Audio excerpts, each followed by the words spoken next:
It's time for an experiment. The grill dome is at about 50 degrees right now. Not only that, the Weber is up to about 60 degrees right now. I've got 3 racks of baby back ribs are going on right now. I'm going to call this a slow start baby back rib video, I guess, if I make it. Kind of got this idea from last week when I had, was it last week or 2 weeks ago? You know, when I had the Island Grill Stone out here, and I started it slowly. I thought, why not try that with ribs? They definitely will get a slow start today. 3 racks of baby back ribs right here on Smoky Goodness.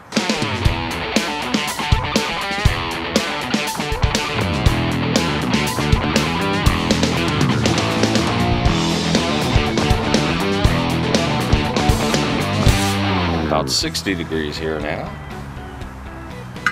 This, of course, is midnight espresso all over these ribs.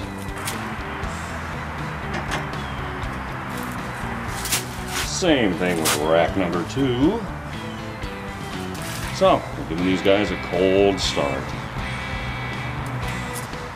Meanwhile, the Weber is already up to about 150, so I've got the snake method going here.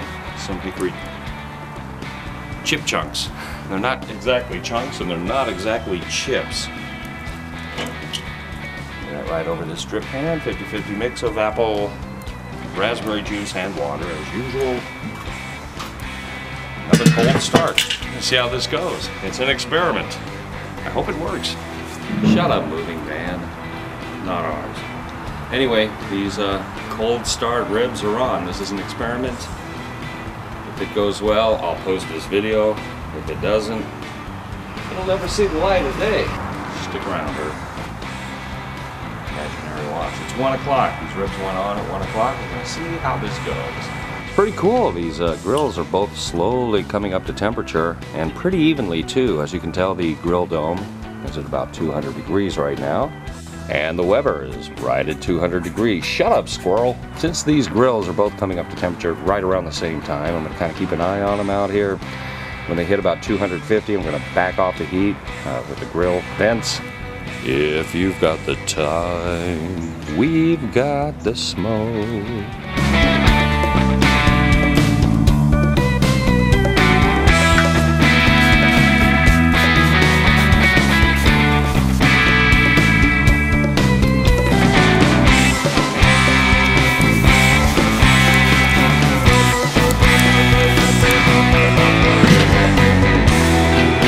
Hey, how about a little barbecue 101 here? The grill dome, the Weber. I have 2 racks of ribs in the grill dome with the water pan in there full of the apple raspberry water juice mixture, water juice. In the Weber, as well as in the grill dome, you have the food actually. You also have the environment around the food, the atmosphere if you will. This has a lot less atmosphere. I'm running the grill dome with the vent. It's almost halfway open. And it's doing really well. That water pan and its moisture is acting as sort of a heat sump, if that's a word, sump. It's regulating the temperature perfectly. The Weber, I've got a lot more atmosphere to heat up as well as the food. And I've also got, you know, the drip pan in there and everything, which is also acting as a heat sump, if that's a real word. And I've got the vents wide open on this. And just like using the Smokinator, I can get away with that with all that moisture in there. The moisture helps regulate the heat. As strange as that may sound, it works. And it works really well. And the final product is going to be further proof of how well it works, because, man, it smells good out here. It's been 3.5 hours mission elapsed time. These ribs are done, even from a cold start.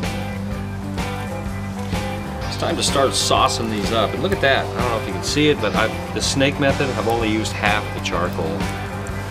Fuel efficient Weber. This, unfortunately, is plain old sweet baby Ray's. Under normal conditions, in an ideal world, I'd be hitting this with You Know You Want It barbecue sauce from Manuel over at No Rabbit's Barbecue, but I'm out. That stuff didn't last long. I can't really order any right now because of the big move we've got coming up. But as soon as we're there, man, I'm ordering more. That stuff is just too good. And over to the grill dome. All of those.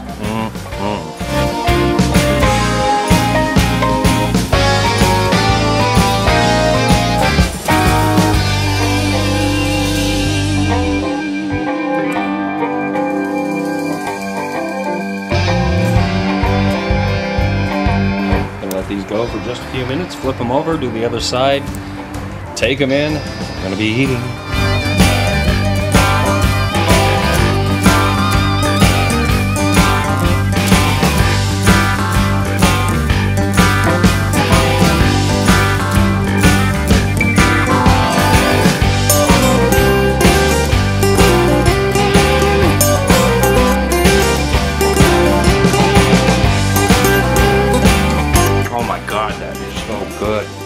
Yes, kids, the moral of the story is you can't start from a dead stop, even on a cold day like this, and come out with spectacular ribs.